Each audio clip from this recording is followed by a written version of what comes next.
जय माता दी दोस्तों। जैसा कि आपने अभी देखा, पंडित जी ने बताया जयंती के बारे में। तो ये जयंती कितनी महत्वपूर्ण है हम लोगों के लिए, इसके बारे में जो विशेषता थी वो उसके बारे में पंडित जी ने बताया। तो हम लोग यहाँ पर बाबा उनके ऊपर के बाबा सभी पूजा करते आए हैं, तो हम लोग उस परंपरा को निभा रहे हैं और वो पूजा कर रहे हैं। तो हम लोग बस इतना ही जानते हैं, इसके बाद जो पंडित जी बता देते हैं वो सब जानते हैं। तो इसलिए हम लोग आप लोगों को भी ये बताना चाहते हैं कि देखिए इसकी क्या महत्ता है, क्या वैल्यू है। इसलिए पंडित जी ने मेरे आग्रह पर ये सब बताया कि ये होता है। तो दोस्तों, आज तो विजयादशमी है और आज विसर्जन का दिन है। तो हम लोग यहाँ पर ये उसी के लिए पूजा यहाँ पर अभी हो रहा है और अभी विसर्जन होगा थोड़ी देर में। पहले पूजा कार्यक्रम हो जाए। मूर्ति जो उठा वो उसका विसर्जन कल है, लेकिन यहाँ जो घर में पूजा है इसका विसर्जन आज होना है। तो अब आप देख रहे हैं, अभी तक मैंने दिखाया है और अब पंडित जी थोड़ी देर में पूजा समाप्त करेंगे और बहुत देर से बैठे हुए तो पंडित जी पूजा समाप्त करेंगे, उसके बाद हम लोग विसर्जन करने के लिए जाएंगे।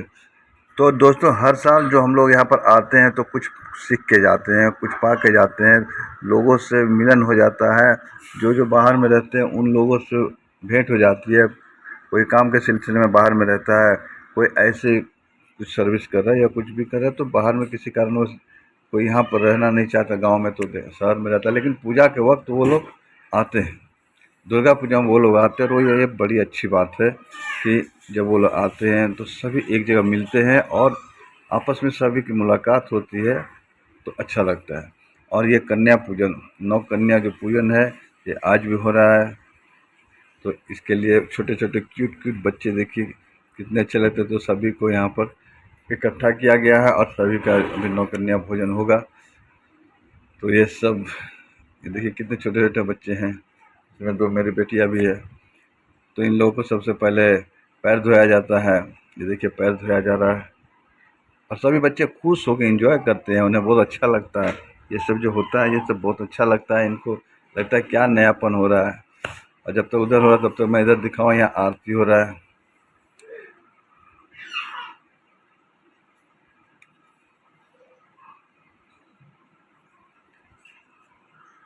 घर के सभी लोग अंदर भी खड़े हैं पूजा घर में, उसके बाहर भी खड़े हैं मेरे भैया भाभी, चाची, माँ।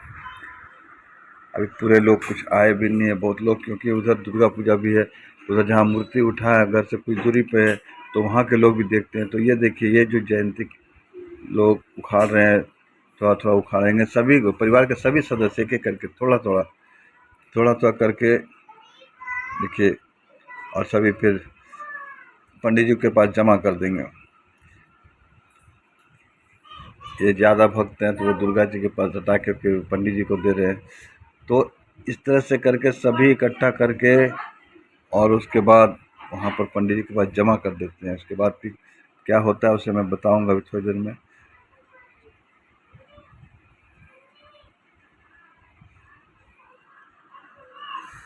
क्योंकि आज विसर्जन का कार्यक्रम है तो सभी का इकट्ठा होना ज़रूरी है और हम सभी परिवार के लोग यहाँ पर जुटे हुए भी हैं।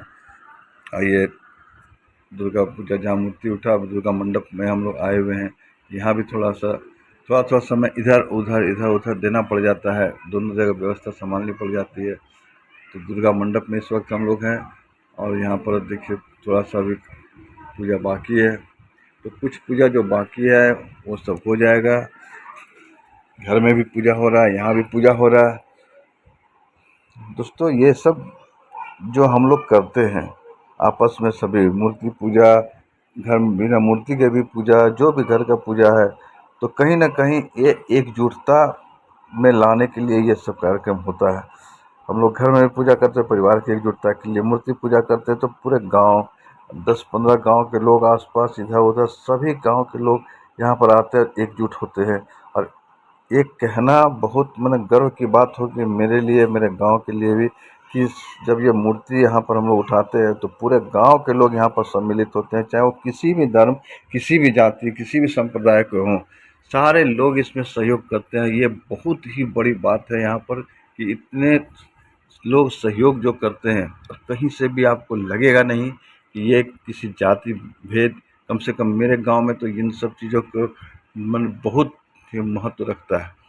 एक जैसा होकर सभी इस पूजा को करते हैं। और ये मेरी माँ, क्योंकि उम्र थोड़ी ज़्यादा हो गई है तो इनके साथ साथ रहना पड़ता है। इन पूजा करने के लिए आई हैं तो उनको भी थोड़ा सहारा देना पड़ता है, क्योंकि भीड़ में ज़्यादा चले जाएंगे तो ठीक नहीं रहेगा।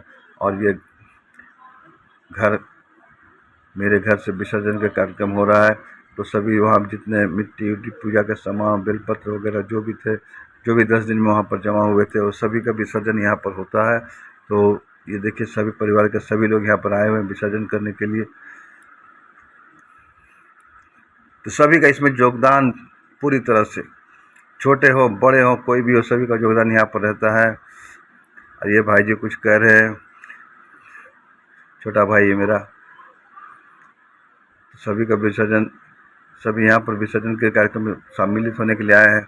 एक कलश बाकी रह गया था विसर्जन के लिए, तो उसे मैंने ले लिया। मैंने कहा इसे मैं विसर्जन कर दूंगा, और मैं कलश को विसर्जन मैंने कर दिया। और ये कुछ बच्चे जो तालाब में पानी में जाने की जिद कर रहे हैं, तो उनके गार्जियन उनको रोक रहे हैं, मगर बच्चा मान नहीं रहा है। और ये ठीक भी है कि वहाँ पर न जाने दिया जाए, तो गार्जियन को रोक रहे हैं। लेकिन चूँकि एक आध झापड़ लगाने के चक्कर में है, लेकिन वो मेरे कैमरे के चलते वो लगा नहीं पा रहे, फिर भी एक झापड़ लगा ही दिए हैं। ये भी मेरा भाई है, छोटा भाई है। तो दोस्तों ये सब देखिए, ये कैमरे को इशारा हो रहा है। तो दोस्तों ये सब जो, और उसके बाद विसर्जन के बाद हम लोग जाते हैं नीलकंठ पंछी देखने के लिए। वो नीलकंठ पंछी जो है हम लोग विजयदशमी के दिन ये देखते हैं, और वो शुभ यात्रा माना जाता है। तो देखिएगा कि यहाँ चारों तरफ हम लोग हर पेड़ पे कोई पत्थर मार के, कोई हल्ला करके किसी न किसी से उड़ाने की कोशिश करते हैं। और वो जब उड़ता है तो हम लोग देखते हैं, तो वो यात्रा बन जाता है। उससे कहा जाता है शुभ यात्रा बन गया आज का यात्रा। उसके बाद का कार्यक्रम भी मैं आपको दिखाऊंगा। पहले आप देखिए कि यहाँ पर नीलकंठ